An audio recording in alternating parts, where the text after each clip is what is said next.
છોટાઉદેપુર જિલ્લામાં ભારે વરસાદ બાદ ખેતીવાડી વિભાગ દ્વારા 59 ટીમો બનાવી જિલ્લામાં પાકના નુકસાનનું સર્વે હાથ ધરવામાં આવ્યું છે.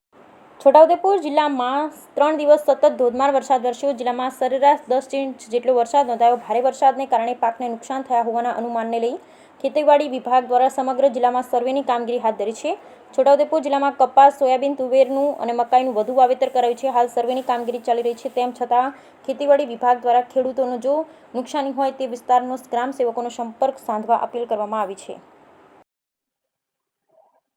છોટાઉદેપુર જિલ્લામાં 26 તારીખ, 27 તારીખ, 28 તારીખે જે વરસાદ થયેલ છે એમાં ટોટલ 10 ઇંચ જેવો વરસાદ થયેલ છે અને 3 દિવસની અંદર છે.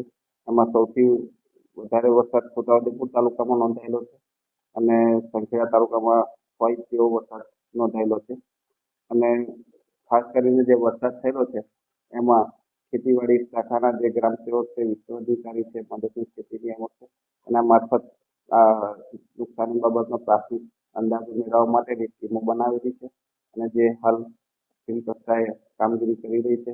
કોઈ ખેડૂતને એવો કોઈ પ્રશ્ન હોય નુકસાની બાબતનો તો ગ્રામ સેવકનો સંપર્ક કરવા જણાવવામાં આવે છે. ની પરિસ્થિતિમાં એવું કોઈ નુકસાન ધ્યાને આવેલ નથી, પણ હાલ સર્વેની કામગીરી ચાલુ છે, પ્રાથમિક અંદાજો મેળવીએ છીએ. એવું કંઈક હશે ટોટલ 59 જેટલી ટીમો બનાવેલી છે અને ગ્રામ સેવક મારફત આનું સર્વે ચાલુ છે. અત્યારે હાલ ઊભા પાકોની અંદર કપાસ, સોયાબીન, તુવેર, મકાઈ, ડાંગર જેવા પાકો હાલ આપણા ટોટલ જે વાવેતર થાય છે તેનું 95% જેટલું વાવેતર થઈ ગયેલું છે. અને સર્વેનો એવો કોઈ હાલ રિપોર્ટ છે નહીં નુકસાની થયેલી છે.